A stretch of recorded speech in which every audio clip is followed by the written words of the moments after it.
Well, good afternoon, everybody. For today's Monday Brisnet pick of the day, John Constant here, the traveling handicapper. As you could see, traveling again in the background. Got my cruise ship back there, the Brilliant Lady, Virgin Voyages. And we are on the beaches right now in beautiful St. Croix. Weather is absolutely perfect. The water is amazing.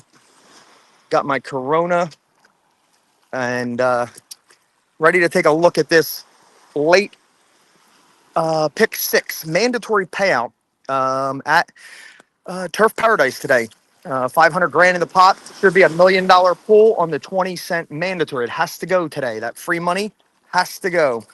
But before we get into that, I'd like to thank our sponsors for supporting us from the beginning. The vape shop on Route 33 for all your vaping needs, and of course Case's Pork Roll, Tom Dolan and family.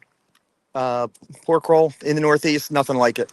And of course, the Brisnet play of the day, which is why we do this Brisnet. Thanks to Bris for all their supporting handicapping numbers, software that we get to use and come up with a lot of this information. And as Fred is well versed in it, I am getting more familiar.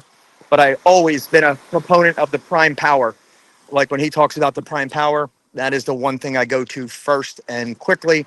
Prime power dissects the race for you in every category in one single number. So, um, a quick update today.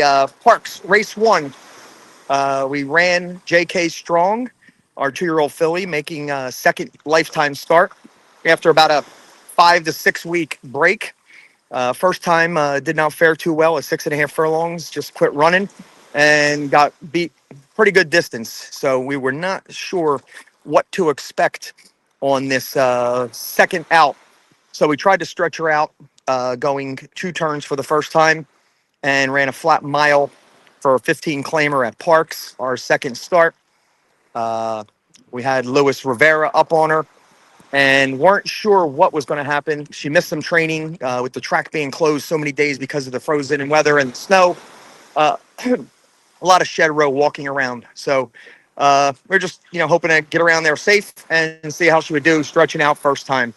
And she gunned out of the gate. If you can watch the replay, she gunned out of there, opened up about 4 or 5 lengths down the backstretch. Went quick first quarter, slowed it down in the backstretch. And then there was a horse in there that was 1 to 2. Michael Sanchez and Mike Pino kind of looked unbeatable.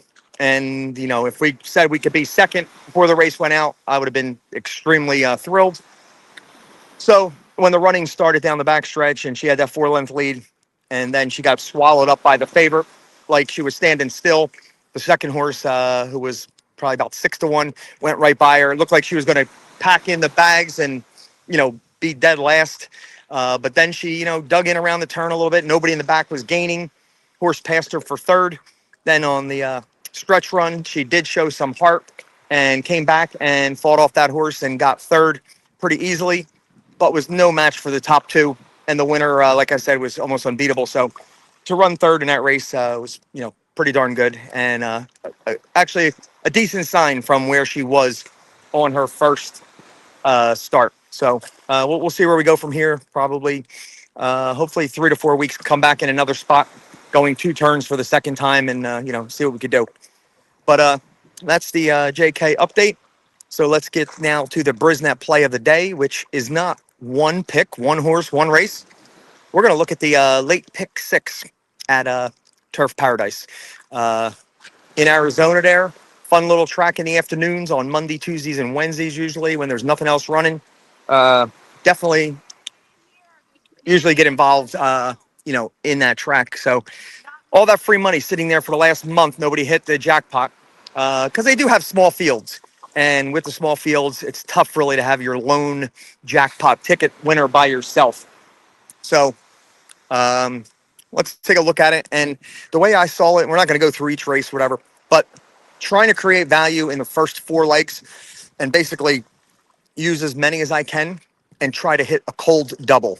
In the next to last leg, race 7, looks like a horse who's not the morning line favorite, but will probably be odds on the 1 horse. And then the last leg, my other single of the day, wound up scratching, which left the 3 as a possible other single.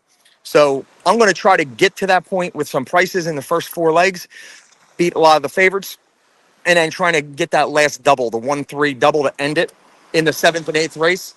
So is the ticket scrolling? Let me, with the sun, I can't even see the banners. Let me try to scroll my banner here. Hang with me. All right. Turf Paradise, run the ticket. Ticker, there it goes. All right, it came up on the bottom. Tough to see with the sun. Sorry for all you guys in the Northeast, and I know a lot of guys from the Hibernian Club and a lot of my friends and family did venture out to parks in this freezing cold day to cheer on JK Strong. So thank you for your support for all my guys and the club members. Appreciate that. Hopefully next race I will be there to see how she does. But going back to Turf Paradise, it starts at race 3. It's 4:15 p.m. Eastern time. And I'm basically going to use almost all of them in the first leg, uh, except for I think the 3 is the only one I left out. The next race, all 7 of them. And then next race should be probably about 4 or 5 of them. And then in the race 6, I wound up using 5 horses. So it's a lot heavy early. If I catch favorites early, then I'm in big trouble, and I'm going to miss out like on a possible score. So I need prices in the first 4 legs. After the first 4 legs are done, then hopefully I catch a chalky double to end it with an odds-on horse and probably just above even money horse. So let's get there with some prices. My ticket, you can see scrolling across the bottom, is 5 by 7 by 5 by 5. It should come out to $140. If you wanted it a little shorter ticket, you could in race 5 single the 2. That was another single I had. So you could have went like 5 by 7 by single, by 5 by single by single. So that would have taken it, down to a very cheap ticket. But I'm going to try to catch prices in the first 4 and catch that cold double 1-3 at the end.